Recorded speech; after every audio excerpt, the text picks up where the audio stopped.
En el día de hoy vamos a compartir con ustedes un webinario que hemos titulado Ingresos en zonas de equilibrio. Ingresos en zonas de equilibrio, este tema que a mí me apasiona, que es, podríamos decir, simple, sencillo, pero muy útil y quizás de los temas más útiles y de mayor aplicación en los mercados. Las zonas de equilibrio no es más ni menos que cuando la curva de oferta se encuentra con la curva de demanda, donde los compradores se encuentran con los vendedores, donde los toros se encuentran con los osos, bull, bear y tantas otra cantidad de definiciones que muchas veces tienden más a complicarnos que a hacer sencillas estas cosas. Claramente los niveles de precio donde la oferta se encuentra con la demanda son zonas de equilibrio y nosotros, los estudiosos de los gráficos, los encontramos en gran cantidad de herramientas aplicadas al mercado.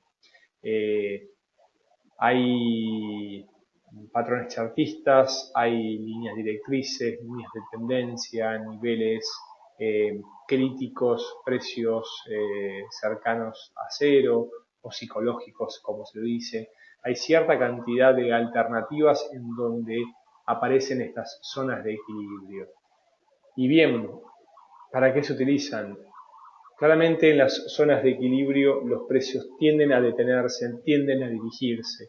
¿Por qué digo estas dos palabras? Porque el mercado tiene dos alternativas, o bien se mueve en tendencia al alza o a la baja, o bien se mueve en zona de consolidación, en rango, con movimientos erráticos donde no se puede claramente determinar una tendencia.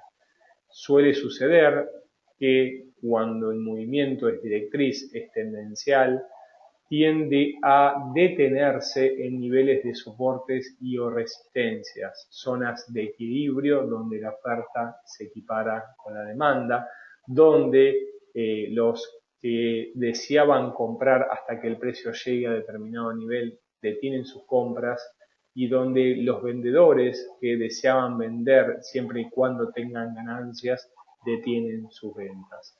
Es importante a nosotros que estudiamos los mercados, veamos y tratemos de detectar en qué niveles se puede detener una cotización, sobre todo cuando está en niveles tendenciales. Por un lado, para saber dónde puede producirse un rebote o bien dónde, en caso de quebrar, puede continuar a su próximo objetivo. Y por último, quizás la más difícil, en qué lugares pueden detenerse los movimientos tendenciales. Tenemos que inevitablemente caer en la definición de qué son los soportes y resistencias. Son zonas donde la fuerza compradora se equipara con la vendedora, ni más ni menos, donde se igualan la oferta y la demanda. En este webinario vamos a partir de uno de los principios que hacen análisis técnico y está en la teoría de Charles Dow y habla de la memoria del mercado, en el que el mercado tiende a respetar niveles de precios pasados, que el mercado tiende a comportarse en forma cíclica, que en esas zonas no implica que va a revertir y va a cambiar la tendencia, sin embargo, en esos niveles suele detenerse y al menos lateraliza o corrige. Entonces, ¿cómo nosotros vamos a detectar estos niveles de soporte y resistencia? Los niveles de resistencia los vamos a definir de la siguiente manera. Son todos los niveles o zonas de equilibrio por encima del precio actual. Bien, esta es la forma correcta en donde nosotros hablamos de cuál es una resistencia.